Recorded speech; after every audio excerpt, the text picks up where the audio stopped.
Simpana etni rationariv sijaka.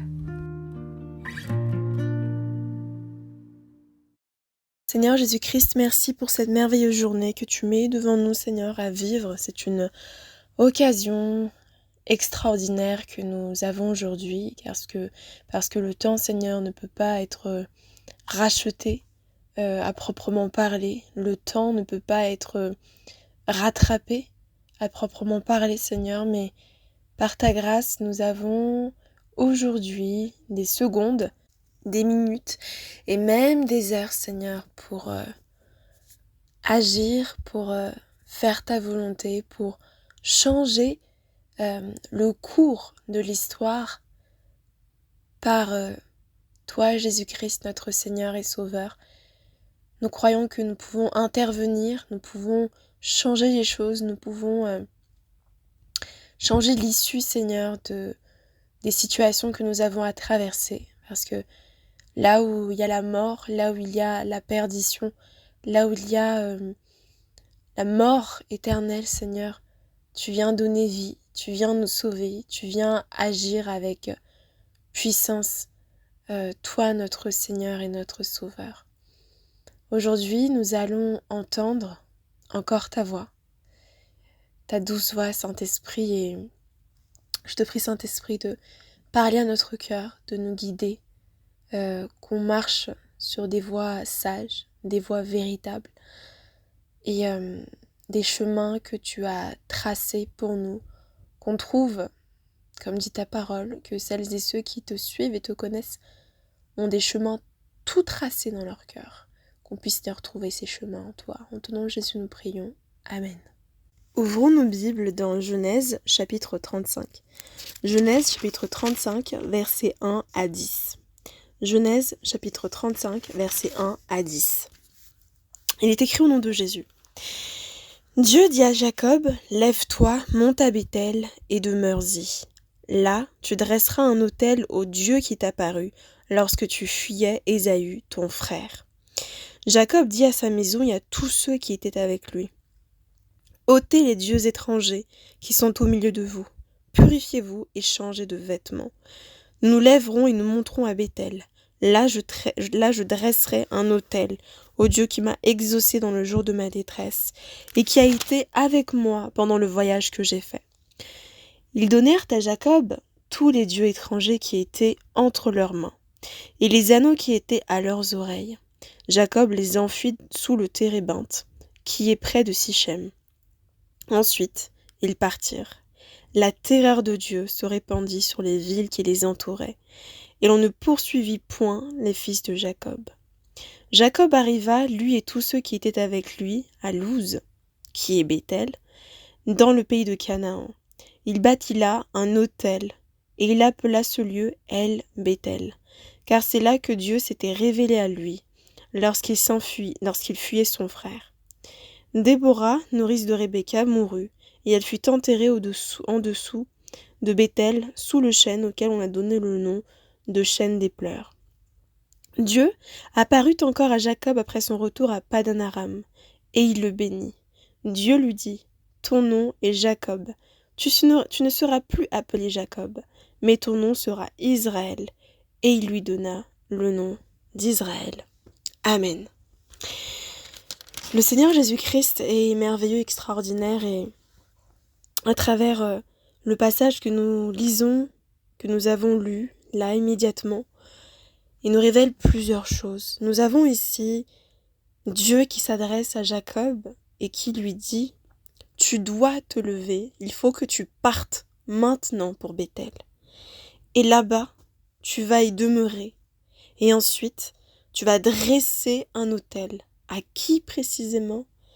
À Dieu qui t'apparut lorsque tu fuyais Ésaü ton frère. » Et Dieu donc se révèle dans son identité comme étant celui qui vient sauver Jacob dans sa détresse. Quand Jacob avait risqué sa vie, donc risqué pour sa vie, il risquait d'être tué par son frère jumeau Ésaü parce qu'il avait volé la bénédiction, Dieu lui est apparu précisément dans cette situation, dans cette circonstance. Et aujourd'hui, le Seigneur veut aussi nous dire que Face aux situations que nous traversons, face aux épreuves, face aux tribulations, face à la tentation, à chaque fois, il y a une facette de Dieu qui souhaite nous révéler. Et c'est à nous soit de demander au Seigneur de nous montrer quelle est son identité à travers ce que nous traversons, quelle est l'identité ou l'angle ou le point de vue qu'il entend nous montrer de lui, de son identité, parce que Dieu est infiniment mystérieux finalement, et il veut se révéler à nous à travers nos situations. Quel visage de Dieu nous avons à connaître dans telle ou telle situation. Et ici, Dieu veut montrer à Jacob et lui rappeler, quand tu étais dans la détresse, Jacob, je t'ai apparu, je me suis présenté à toi. Soit donc nous demandons à Dieu de nous montrer, soit nous avons à être attentifs, particulièrement parce que, comme dit la parole de Dieu, Dieu nous parle de telle ou telle manière, mais l'être humain n'y prend pas garde.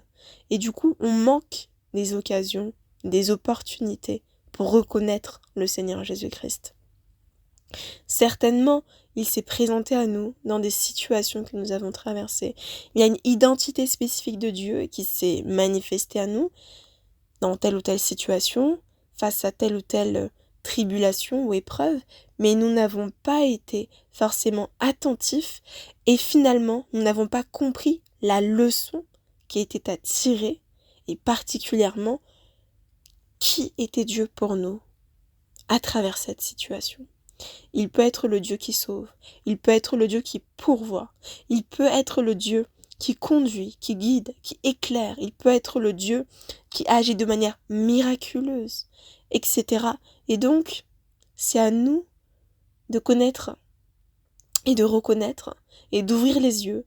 Et si nous manquons de clarté, de demander au Saint-Esprit à chaque instant de nous ouvrir les yeux pour qu'on puisse voir, qu'on puisse constater et surtout qu'on prenne cette connaissance-là de Dieu vraiment pour nous, de manière précieuse, que ce soit inscrit dans notre cœur. Et ici, c'est pour cela que Jacob, ça lui a parlé, cette identité de Dieu-là, Dieu qui m'est apparu dans la détresse, ça lui a parlé, et tout de suite, il prend une décision.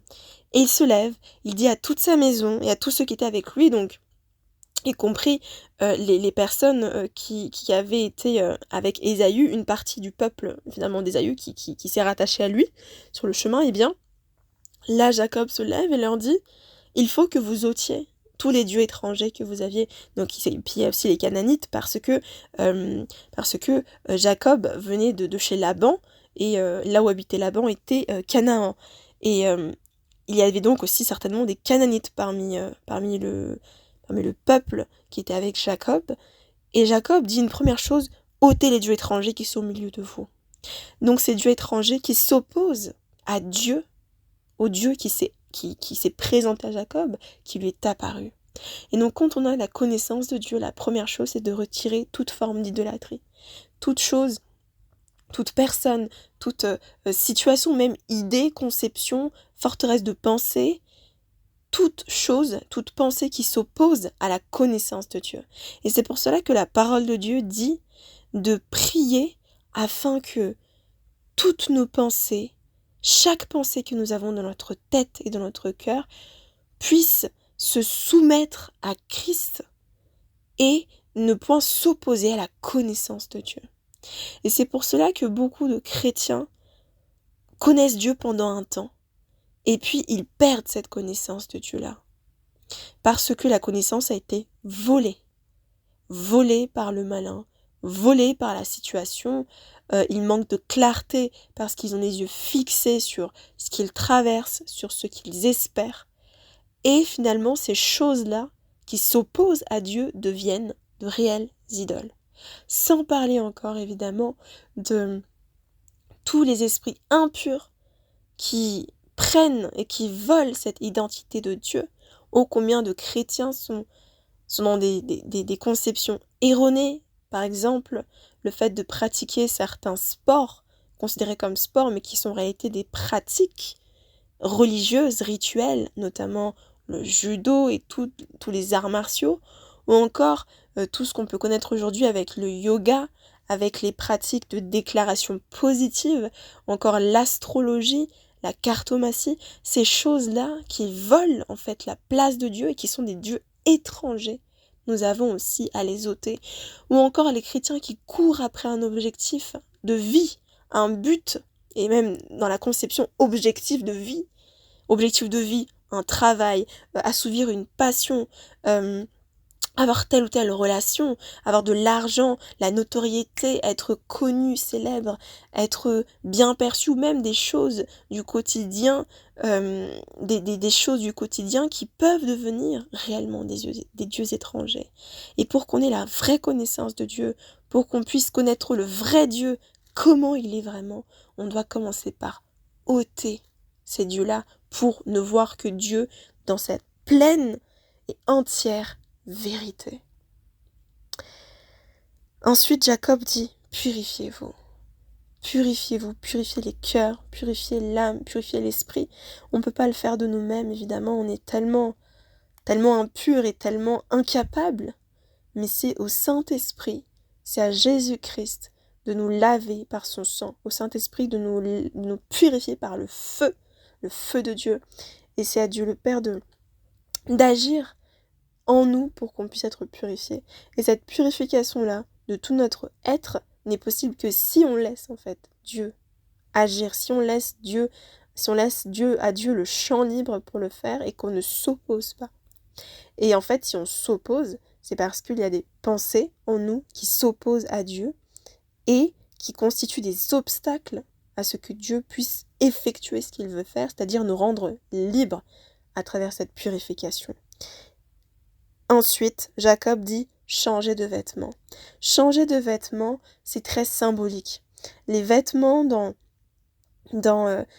la culture ici hébraïque, israélite à travers Jacob, mais aussi canaanite, le fait de changer de vêtements, c'est fortement symbolique parce qu'on passe d'un état à un autre. On passe d'un statut à un autre. Ici, ils étaient esclaves, ils se sont souillés avec les dieux de ce monde, ils se sont souillés avec des esprits impurs à travers des vêtements. Aussi, on peut le voir après avec des boucles d'oreilles au verset 4, des anneaux, parce que toutes ces choses symbolisaient une certaine culture, une certaine religion. Et aujourd'hui, si nous regardons aux vêtements, évidemment, nous ne mettons pas, en tant que chrétiens, des vêtements qui représentent une autre religion ou qui représentent d'autres croyances. Et ici, je parle, par exemple, le fait, ce qui serait illogique, hein, le fait en tant que chrétien de dire maintenant je vais commencer à mettre des vêtements bouddhiques, la tenue comme le Dalai Lama en orange, on se rend compte que ça n'a aucun sens, que c'est quelque chose de spirituellement impur qu'on met sur nous, qu'on porte, et qui a un sens aussi spirituel, et qui a un poids spirituel, et dont nous chargeons comme d'un joug. Et on peut voir aussi par exemple la même chose si un chrétien qui se dit chrétien et qui se dit vraiment fondé en Christ et qui tout à coup commence à porter des vêtements rattachés à l'islam, par exemple porter le voile islamique, ou pour un homme porter une certaine tenue, ou encore on peut voir cela dans d'autres types de religions, par exemple la religion hindoue. Si on commence en tant que chrétien, on dit qu'on est chrétien, mais on commence à mettre des signes sur notre visage, vous savez, ce qu'on met entre les deux yeux, qui est une forme de bénédiction. Évidemment c'est une malédiction, mais une forme selon eux, c'est une forme de bénédiction de la divinité. Et on se rend compte qu'il y a un poids, il y a un joug spirituel. Et ici, c'est ce que Jacob leur dit enlever ses vêtements. Et enfin, le sens des vêtements aujourd'hui, c'est la culture de l'impudicité. La culture de l'impudicité, elle est partout. On peut le voir dans les vêtements. Moins les gens portent des vêtements, on dirait que mieux c'est. Ou plus c'est moulant, plus c'est marquant sur le corps, que ce soit homme ou femme d'ailleurs, ou même quand il y a une confusion des genres, donc des femmes qui s'habillent comme des hommes et des hommes qui s'habillent comme des femmes, eh bien toutes ces choses-là, en fait, on se rend compte que tout cela est une conception mondaine et est un joug physiquement visible sur les gens et qu'ils portent, et qui ont un poids spirituel et qui constituent un réel joug spirituel. Sans parler évidemment de toutes les tenues qui dénudent, que ce soit pour les femmes ou pour les hommes. Et c'est ce que Jacob leur dit ici. Vous avez été purifiés, on a ôté les dieux au milieu de vous. Qu'est-ce qui reste? Il faut que vous changez de vêtements pour montrer ce changement intérieur dans votre être. Et c'est cela que le Seigneur veut mettre en avant ici, aujourd'hui, chers familles en Christ. Il nous faut ôter les dieux étrangers au milieu de nous. Tout ce qui s'oppose à la connaissance de Dieu, tout ce qui s'oppose à Dieu dans notre vie. Il nous faut nous purifier et enfin de changer de vêtements pour accueillir cette nouvelle identité. La parole de Dieu dit que quand une personne est en Christ, elle devient une nouvelle créature. Les choses passées sont réellement passées. Voici, Dieu fait toutes choses nouvelles.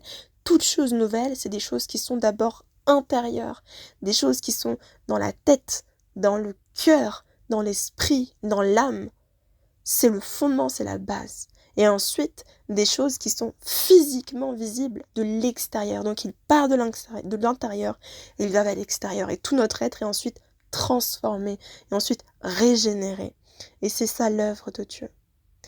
Et donc, ensuite, après cela, Jacob et toutes ces personnes partent. Il a dit, nous nous lèverons ensuite et nous monterons à Bethel. Là, je dresserai un autel au Dieu qui m'est apparu dans le jour de ma détresse. Là où nous étions perdus, là, Dieu nous dit, ôte les dieux étrangers. D'abord, Dieu se révèle qui il est, quelle est son identité. Il est le Dieu qui te sauve dans ta détresse. Dans chacune de tes détresses, il est là. Il est celui qui se présente à toi et à moi.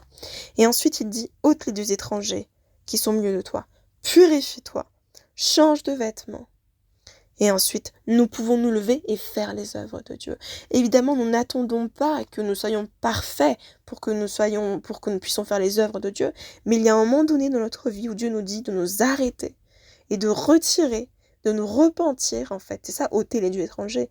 De nous laver, de nous purifier par son sang, réellement, profondément, sincèrement, sans limite, sans laisser quelque chose de côté. Et ensuite, de changer de vêtements. Et là, nous pourrons avoir la force d'aller faire ce que Dieu demande. Et c'est ce que ces gens ont fait. Ils ne sont pas opposés. Ils ont donné à Jacob tous les dieux étrangers qui étaient entre leurs mains. Ils ont retiré les anneaux qui étaient signes en fait de l'esclavage physiquement des dieux étrangers qui étaient littéralement sur eux. Et les anneaux, on se rappelle ensuite dans la parole de Dieu, dans Lévitique, en fait, on se rend compte plus tard que Dieu dit de ne pas faire d'incision dans les oreilles, parce que au temps des enfants d'Israël dans l'Ancien Testament, le fait de porter des anneaux aux oreilles était réellement un signe de la divinité. Donc ils portaient sur leur corps les marques de la divinité. Et c'est pour cela que ces gens retirent les anneaux. Et ces choses sont enfouies sous terre, pour que finalement, les gens ne reprennent plus évidemment ces choses-là, mais surtout, il les remet là où ces esprits sont, c'est-à-dire sous terre, c'est-à-dire en enfer. Et à ce moment-là, ils partent. Et la terreur de Dieu, la crainte de Dieu ne s'arrête pas à ce peuple-là qui s'est formé, mais à toutes les vies qui les entouraient. Donc la crainte de Dieu dans notre vie, la crainte de Dieu, l'amour pour Dieu, la sanctification que nous avons dans notre vie, la soumission à Dieu, elle s'étend aux personnes qui nous entourent. Parfois nous sommes là en train de dire oui, Seigneur, les gens ne changent pas. Pourquoi les gens ne changent pas? Évidemment, chacun est libre d'accepter Dieu ou pas, mais il y a aussi notre témoignage et notre soumission à Dieu est un parfum d'adoration, est un parfum de soumission en fait, qui vient se répandre aussi sur les personnes qui nous entourent et que nous pouvons rencontrer. Et donc, il arrivera que nos situations changent, que les personnes autour de nous changent, parce que nous, personnellement, nous soumettons à Dieu et nous servons de modèle et nous manifestons cette royauté de Dieu, ce royaume de Dieu, là où nous sommes. Enfin, Jacob se mit alors à faire cet autel et Dieu lui rappelle, et Dieu se représente à lui, Dieu le bénit de nouveau et Dieu lui rappelle, ton nom est aujourd'hui Jacob, mais tu ne seras plus appelé Jacob, ton nom sera Israël. Et Dieu lui donna le nom d'Israël. Et une fois que nous avons ôté les dieux étrangers, que nous nous sommes purifiés, que nous avons changé de vêtements, que nous avons effectivement fait la démarche et laissé Dieu agir, là Dieu nous donne un nom nouveau, qui est finalement le nom de chrétien, mon Dieu chrétienne, renouvelée, réveillée, réelle et vraiment fondée en Jésus-Christ. Seigneur Jésus-Christ, nous te glorifions, nous t'adorons. Merci Seigneur pour ton message précieux aujourd'hui, ton message rempli de ce zèle, de cette ferveur, de cette volonté de nous changer, Seigneur Jésus-Christ, de cette saveur céleste, de ce goût céleste, Seigneur. Que nos vies réellement, Seigneur Jésus-Christ, que nos vies aujourd'hui, de manière réelle, Seigneur, soient transformées, chamboulées, changées, Seigneur, par toi. Nous voulons, Seigneur, nous allons ôter tous les dieux étrangers de notre cœur, notre esprit, notre âme, de notre vie. Nous voulons, Seigneur, nous purifier, nous allons effectivement le faire, Seigneur, tout faire pour être purifié, Seigneur, nous laisser transformer par toi. Nous changerons de vêtements pour être dans cette continuité de la transformation intérieure que tu fais en nous. Et ensuite, Seigneur, nous te glorifierons, nous t'adorons, toi qui nous as sauvés de notre détresse la plus profonde, Seigneur Jésus-Christ. Que nos yeux voient, que nos oreilles entendent, Seigneur, ta voix et ne s'opposent pas aujourd'hui. Que notre cœur ne s'endurcisse pas, Seigneur, à l'écoute de ton message, de ton exhortation. Et que nous partions aujourd'hui, Seigneur, nous puissions nous lever et faire, Seigneur Jésus-Christ, ce que tu nous demandes de faire. Et ainsi nos situations changeront, notre environnement changera, notre vie, Seigneur, changera de la plus petite chose jusqu'à la plus grande chose, Seigneur Jésus-Christ. Que ta bénédiction soit sur chacun d'entre nous, que nos yeux voient, Seigneur, vraiment, que nos oreilles entendent et se rendent compte qu'on puisse se rendre compte, Seigneur, que tu nous donnes une nouvelle identité. Merci Seigneur Jésus-Christ, en ton nom nous prions. Amen.